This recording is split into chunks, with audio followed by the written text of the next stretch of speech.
Alhamdulillahi Rabbil Alameen, wassalatu wassalamu ala Muhammad wa ala alihi wa ashabihi ajma'een wa man ittaba'ahum bi ihsani ila yawmiddin, amma ba'd.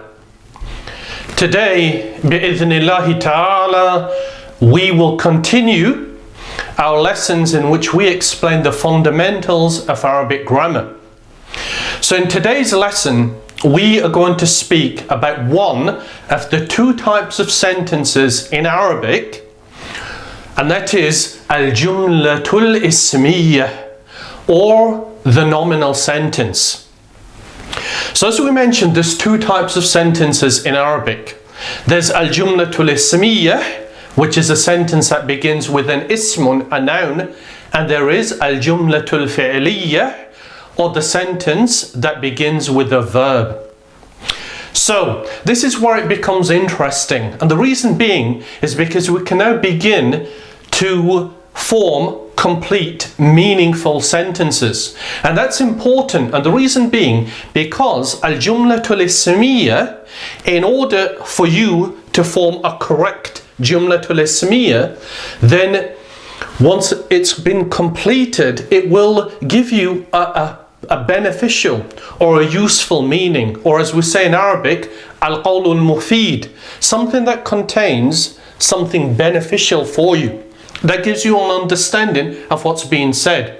So al-jumlatul ismeeyah, and it is written al-jumlah jumlatul ismeeyah.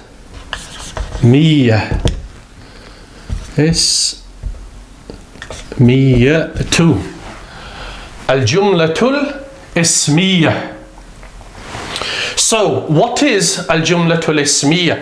It's best illustrated by way of an example. So which example shall we take? We'll take the example of al-waladu. Al-waladu tawilun. Al-waladu tawilun. What does al-waladu tawilun mean? Al-waladu means the boy. Tawilun means tall. So the tall boy. And that is, in essence, a jumlatul ismeeyah. Why? Because in its formation, al-waladu tawilun, it gives us a meaning that contains some benefit, some purpose. It tells us something about al-waladu, about the boy, and that is al-waladu tawilun, the boy is tall. So al-jumlatul ismeeyah, it comprises in most instances of two ismun. Ismun huna al-waladu, and an ismun huna tawilun. And al-jumlatul ismeeyah, because it has two parts, both parts, they have a particular name. So for example, al-waladu, this is called al-mubtada'u. Al-mubtada'u. Al-mubtada'u. So the first noun, al-waladu, is called al-mubtada'u. Tawilun, that noun is called al-khabaru. Al-khabaru. So that's al-khabaru, tawilun, and al-waladu is al-mubtada'u.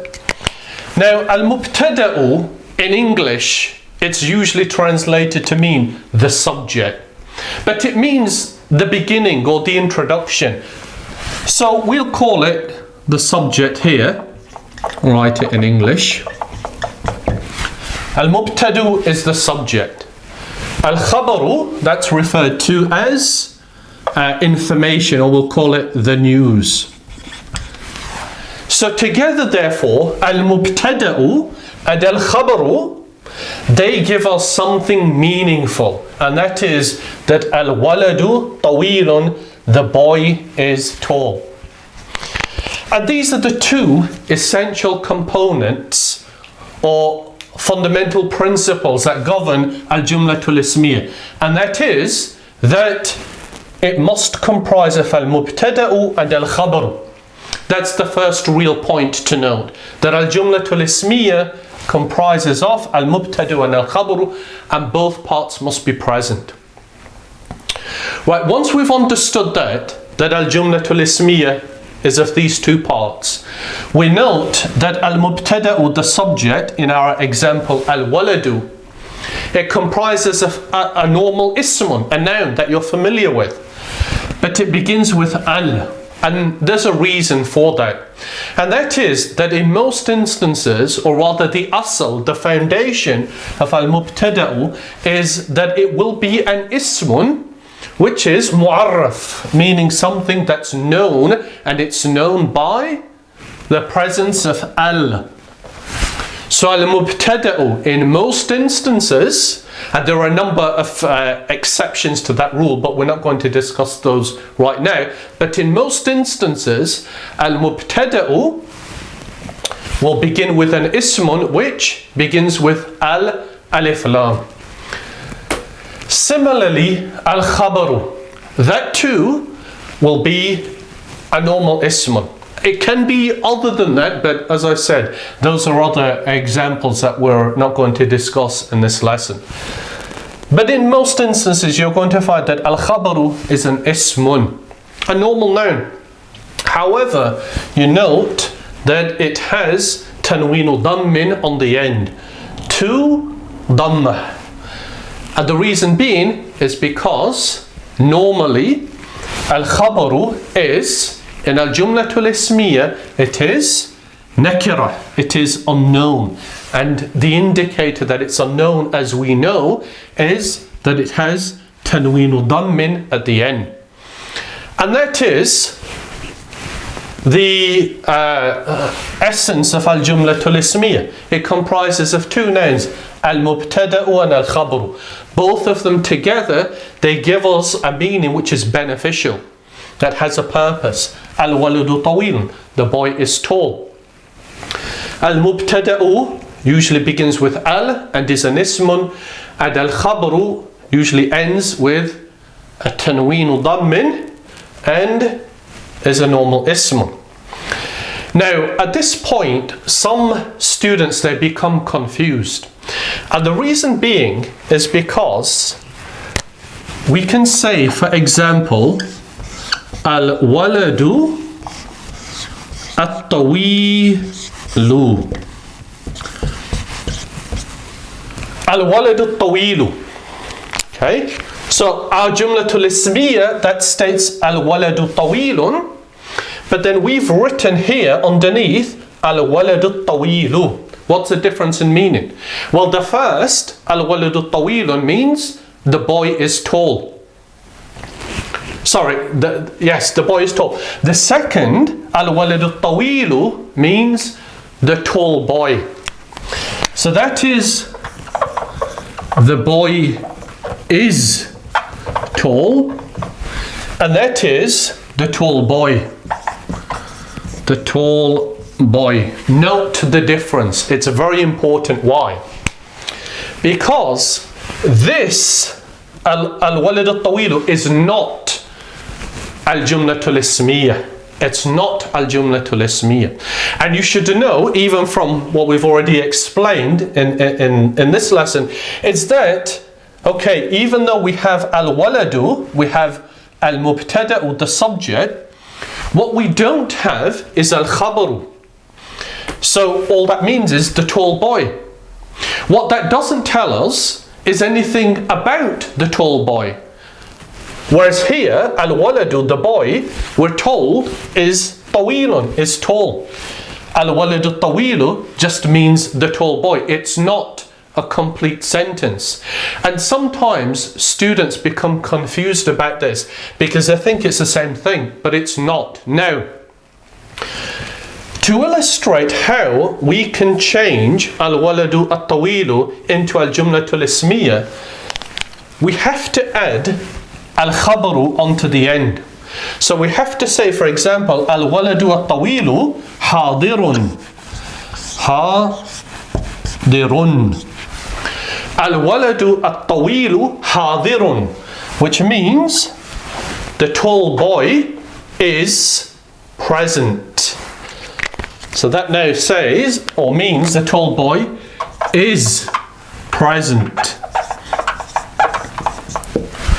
So, hadirun, as we said, al-khabaru is usually an ismun that is indefinite, i.e. it's known by a tanween at the end. So it's indefinite. Here it is, hadirun is indefinite. Al-waladu al-tawilu, al-mubtada'u. Now, the issue is, of course, is that only one of these two nouns is al-mubtada'u, and that is al-waladu. Al-waladu here is al-mubtada'u. So what therefore is at-tawilu? At-tawilu is just a sifatun. It's an adjective that describes al-waladu. Now, this example might be a bit confusing. Why? Because I've used the same ismun, tawilun, in our first sentence to be al-khabaru, and I've used it in our second sentence to be a sifatun, an adjective. I've used it, the same noun, but in both sentences for a different purpose. So here it's an adjective or a sifatun. Okay, so al-waladu is al-mubtada'u here, and tawilun is al-khabaru. Al-waladu is al-mubtada'u here too, but al-tawilu is now a sifatun of al-waladu, and al-khabaru is hadirun. And it's important to recognize the difference between these two sentences and what they mean, because many people become confused by it. Now, if I substitute these this ismun, so if I now say al-waladu, I want to now say the intelligent boy. Al-waladu al-aqilu. Al-aqilu hadirun. Now we've got the intelligent boy is present. And hopefully that's clearer, because we're now using, it's not very clear, but that says intelligent. The intelligent boy is present. So now we're using a different ismun. Before we had at-tawilu and now it's al-aqilu. So al-waladu al-aqilu, the intelligent boy, hadirun, is present. Al-aqilu is still al-aqilu is still a sifatun. That hasn't changed. It's not al-khabaru. But hadirun is still the khabarun. So the intelligent boy is present.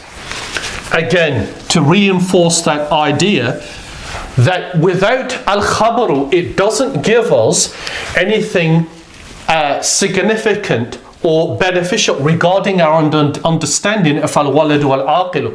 Why? Because if we say al-waladu al-aqilu, it simply means the intelligent boy. What about the intelligent boy? The intelligent boy is tall, he's short, he's present, he's absent. It doesn't give us any information about al-waladu al-aqilu until we add al-khabaru. So we say al-waladu al-aqilu, well, we're not going to use tawilun, but we can say al-waladu al-aqilu ghaibun. Ghaibun, which means absent. Al-waladu al-aqilu ghaibun, so we'll change present to absent. Al-waladu al-aqilu ghaibun. So now we've changed it, but still note that al-aqilu is a sifatun and not al-khabaru, whereas tawilun here in our first sentence is al-khabaru. The fact that we haven't given a sifatun to al-waladu is irrelevant to our discussion.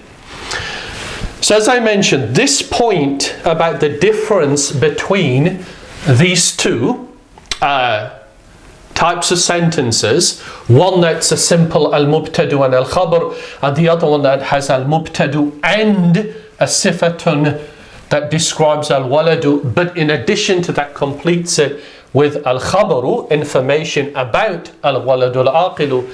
Many people become confused by that. So hopefully, inshallah, this example will clarify that point. And so the point to note, therefore, between these two sentences with regards to the rules of agreement is that in this example, al-waladu tawilun, they do not agree in one of those four matters, and that is the issue of at-ta'rifu wa tankir, definiteness and indefiniteness. That is definite and that's indefinite, and that's the asl, that's the rule, the general rule regarding al-jumlah al-ismeeyah. But remember, in our previous lesson, nouns and adjectives, we said that a noun and an adjective must agree in those four matters, and one of them is at-ta'rif wa tankir, in them being definite or indefinite. In this example, both of them are definite. So we have al-waladu beginning with lam ta'rif and al-aqilu beginning with lam ta'rif again. So they must agree. Whereas in al-jumlah al-ismeeyah, where we have al-mubtadu and al-khabar, they're not going to agree, because as we said, the asl in al-mubtada'u is that it is known with alif lam, and the asl or the foundation al-khabaru is that it is unknown without alif lam. Other than that, they will agree with regards to gender and with regards to number. So what do we mean with regards to gender number? If we erase this, here, they must agree, as we said, al-mubtadu and al-khabar with regards to gender and number. So for example, if we want to say the girl is tall, how do we say that? The girl is tall. Well, we know that the girl is al-bintu.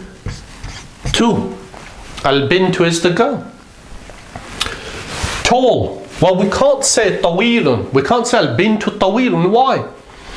Because tawilun is for, it's a masculine ismun, mudhakkar, and it qualifies a masculine noun. We now have a female.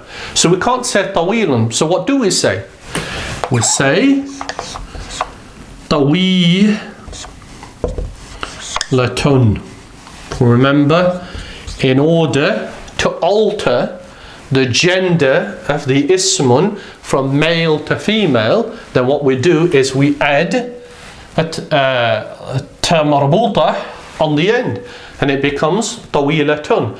Al-bintu tawilatun.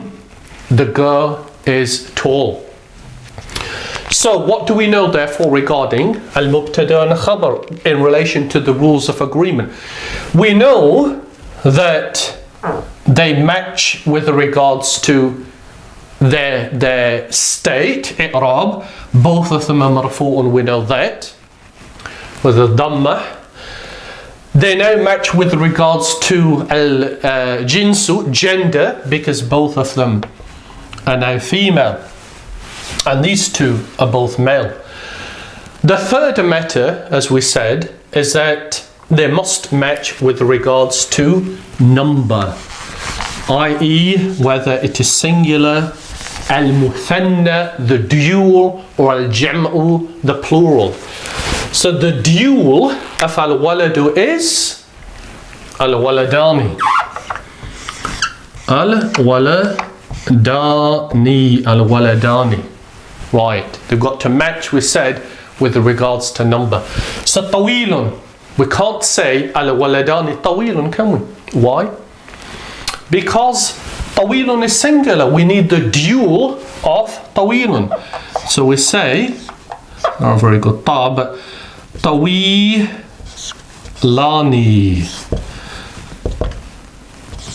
طويلان. الولدان طويلان. The two boys طويلان are tall. Now they match with regards to number. So that is, the two boys are tall. The two boys are tall. So that's al-waladani tawilani. And now if they, it was a plural, so more than two, al-jam'u, as we say, then the boys is al-awladu. Al-awladu. Al-awladu is the boys. So that's going to be three or more. The boys are. Of course, we're going to have an R, even though there's no is or R in Arabic. So al-awladu, and right, we can't say al-awladu tawilun because tawilun is singular. We can't say al-awladu tawilani because tawilani is al-muthanna. So what do we say? We say al-awladu tiwalun. Al-awladu tiwalun. Tiwalun. Al-awladu tiwalun. The boys are tall. So now they match with regards to that rule of number. Al-adadu. So al-waladu tawilun. Al-waladani tawilani. And al-awladu tiwalun. Note that here al-waladu, al-waladani and al-awladu are all al-mubtada'u. And tawilun, tawilani and tiwalun are all al-khabaru. Similarly, if we wanted to make the sentence even more interesting and add a sifatun to each of these al-mubtada'u, then that sifatun, as we mentioned earlier when we had the example of al-waladu al-aqilu, then if we wanted to say that, then it would have to agree again in number with each of these. So that in essence is al-jumlah al-ismeeyah. We hope insha'Allah ta'ala that that's clear. And if you do have any questions, then you're welcome to write them at the bottom in the comment section, and we'll endeavor insha'Allah ta'ala to answer them. Jazakumullahu khairan. سبحانك اللهم وبحمدك أشهد أن لا إله إلا أنت أستغفرك وأتوب إليك.